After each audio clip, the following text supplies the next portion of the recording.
See, look, in this country, in America, they'll never let you forget their history. Every chance they get, they will remind you. Whether it's 4th of July, whether it's 9/11, whether it's Thanksgiving, whether it's Pearl Harbor, they'll even go as far as to teaching our people about Anne Frank. And not just teaching you about her, they'll give you her diary so you can read it. They want to instill their history in our blood so bad, but they'll never tell you this part. Yes, leather made from human skin has been sold in today's society.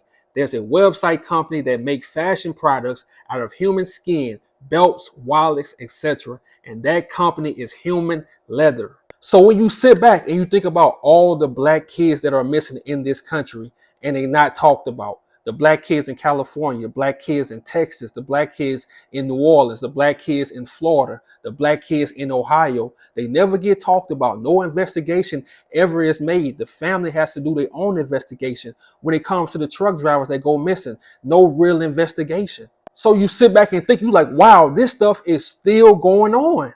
And they want us to get over the past so bad because they know the past tells us what's going on today. But look, it gets darker. But let's reflect back on a time in American history when a new governor could show up to his inauguration proudly, sporting shoes made from a hanged felon whose corpse he skinned himself.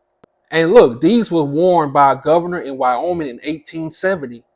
But they'll never have this in the history books. You mean a governor can wear skinned shoes from an enslaved person from our ancestors, and you don't have this in the book?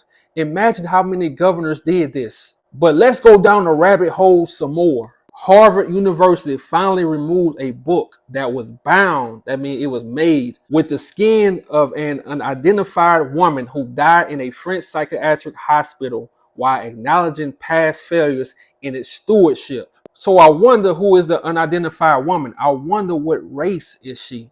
They won't show you, because if they show you who she was, it'll be marches, it'll be war, it'll be chaos if they really showed you.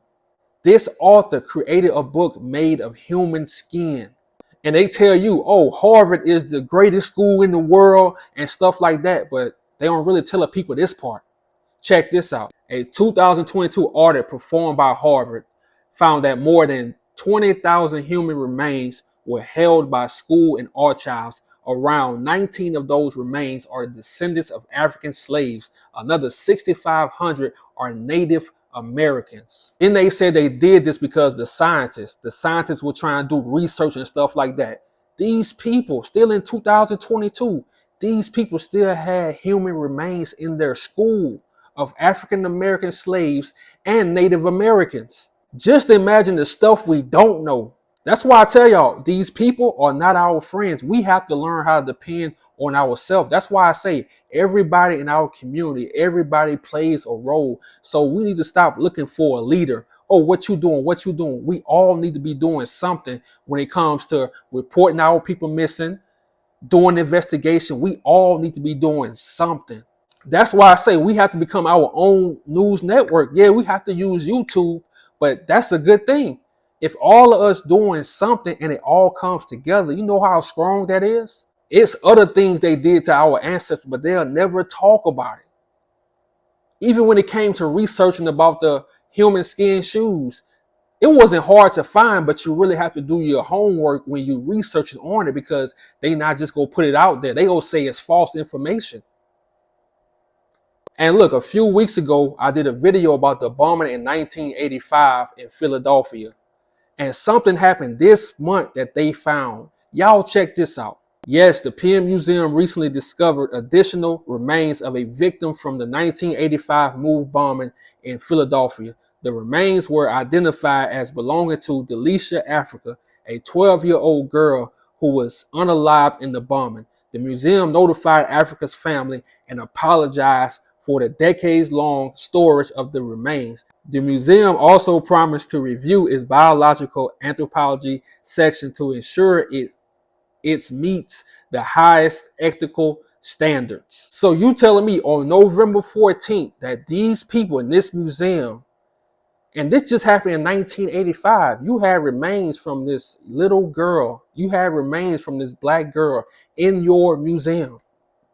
And the only thing you can say to this family is, we apologize.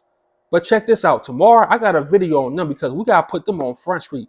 We can't let them get away with this. Because you got to think about it. Even with the content house, the content creator guy back in Georgia recently, they found him in a Jeep in the woods.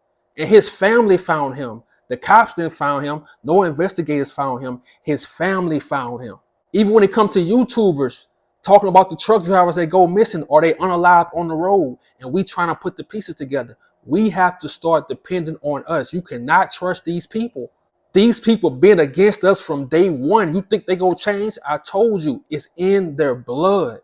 And as for us, nobody's coming to save us. Nobody is helping us. If one of your family members go missing, they gonna look for them for about a week, and that's it. They gonna let the years go on. They gonna celebrate Thanksgiving tomorrow like nothing happened, while your family is still going through it. That's why I say we have to start looking out for us. Everybody has a role to play. Everybody has a part in this. So stop being in comment section like, what are we doing? What are we doing? You do something. You got people who make the videos. You got people who got foot on the ground, who got their feet on the ground. You got people who doing research. You got people who talk about history. You got people in the schools talking to the kids. Everybody doing something. Why are you in the comment section saying, man, why are we still talking about it? What are you doing? And like I said, to Penn Museum, tomorrow we making a video about them because, like I say, it's hard for me to let things slide. This happened in 1985. The police bombed their own neighborhood. Police bombed black people and black kids. And you think we're going to forget about that? And you think you can take their remains out of that smoke, out of that fire, and put it in a museum and make money from it? See, these people think that they can just go home and celebrate Thanksgiving. But tomorrow we dropping that heat. I'm out.